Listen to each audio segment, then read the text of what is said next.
Hi guys, it's Mark from Flothemes. In the following video, I'm going to show you how to set up a blog page. That will be the page that will display all your latest blog posts. I'll also give you a quick idea as to how to create a category type page in case you want to display various categories in different pages. So, first things first, head over to your WordPress backend, log in, and you'll want to go to Pages, and you'll want to add new. So let's create a fresh page. Let's name it my journal. It can be blog, whatever you like. You can also add subtitles here if you wish.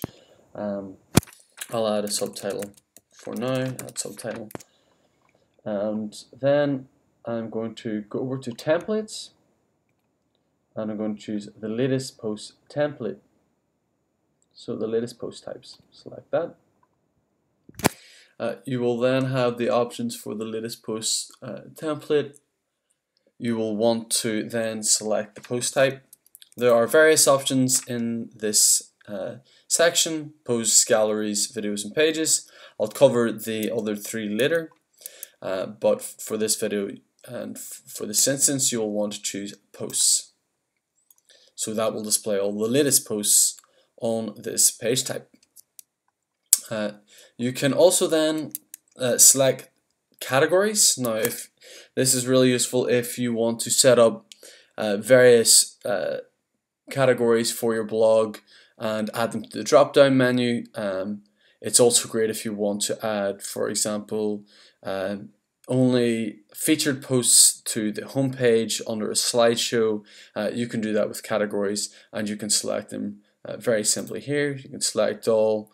You can select a few or whatever. For now, I'm just going to select none because I want to show all my posts on the page, and it will display everything that I need. You will next you'll want to choose a view type. There are three view types for the blog page. There is the card list. Now it's like a grid view with image alternating left and right. I'll show you that over here. So it's the blog card list. You can see here it has the title on one side, image to the left, and it's alternating throughout. So it's quite nice. It's quite a nice look. So if you want that, you select the first view. The second view is the simple list view. That is a standard view that you see for most blogs. So that will be just the list view, like so. And it has the nice little open feature. You can also show external or not, but I'll show you that in the settings. You can also then have the last option here, which is the thumb view. And the thumb view has a few variations. It has more options than the last two. You can select the number of posts. With thumb view, you can also select the number of columns that you want to show, 1, 3, or 4. You can also enable masonry. If you want masonry and you have different size featured images and you want to have that look, I'll just give you a quick view to see that blog, and you can see the masonry. You can see all images are different sizes, but they all fit in quite nicely. And there's also the non-masonry view if you don't want to do that and you want everything to be nice and coherent. You can select to not show masonry, so that keeps everything nice and square. This will crop your images. If you want your images to show as you've uploaded them, please upload images that are the same size to get this really nice consistent look. You can also then select the gutter type. That is the spacing that is between each of the images. As standard is 7 pixels, but you can increase that or decrease that from anything from no gutter right up to 50 pixels. So that is your preference. Play with that, and you'll be able to see the different looks. And pagination. This is also the little area at the bottom here that lets you switch between the various posts. For instance, it's useful if this is your main blog page. There may be times you don't want to show pagination because you only want to show a select number of posts on a page. So if you don't want to show any more posts, for example your older posts, select no for this option and it will only show the number of posts that you have selected in the number of posts section. So for now I'm going to use the grid view type. I have masonry selected and I'm going to publish this page and then I'm going to view the page. And here you can see that we have a nice, the title, the subtitle shown below. You have then all the posts shown on this page. You might notice here that it's set to a certain number of options because I didn't select the number of options in the blog page. So I'm going to set this to 6. I'm going to update and I'll refresh, and now only 6 posts will show on this page. 6. So you might again want to play with that to get the right look. If you haven't selected this number, the number of posts, it will be set by the general settings. So settings and reading, and in here you will see that there's blog pages show up most and the number of posts. You might want to increase this to a larger number if you want to have a larger number of posts showing on your page. Another thing to note is in settings reading there is the post page option.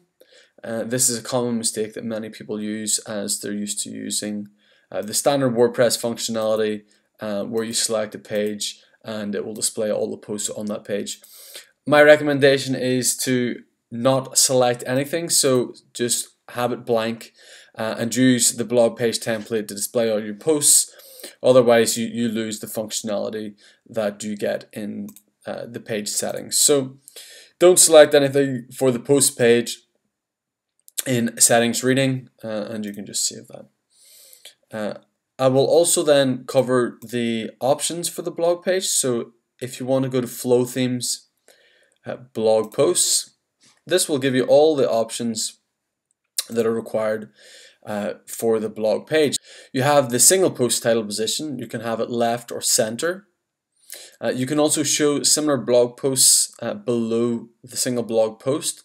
So that would be any items here.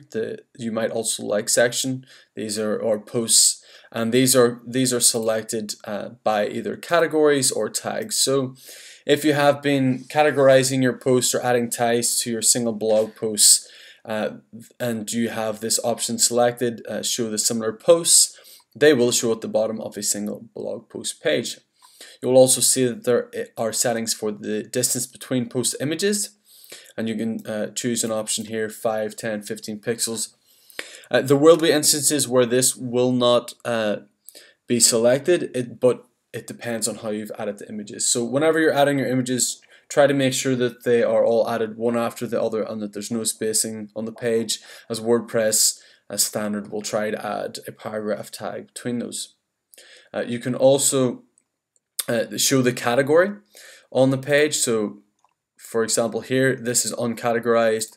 On the main page you can see that there's no category showing, but you can show categories on the pages and on the blog post page. Again, you can see the little question mark icons to see how it looks like on the site.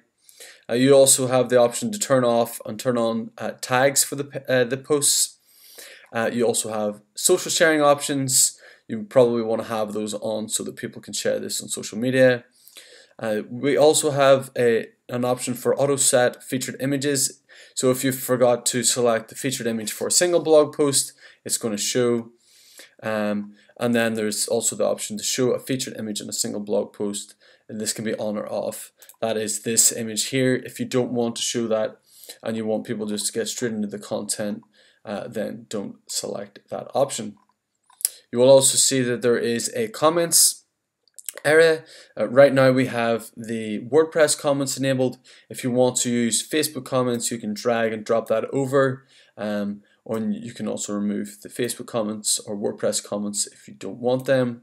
WordPress comments is a standard, And if you want to be able to moderate the Facebook comments, you should go to Facebook's and set up a Facebook application ID and add the ID here. That's everything you need to know about blog posts and setting up the blog post page. Again, go in and play with the settings, find the view that you like. You can see them all in the demo here. We have them listed, and you can check out which one that you want for your website.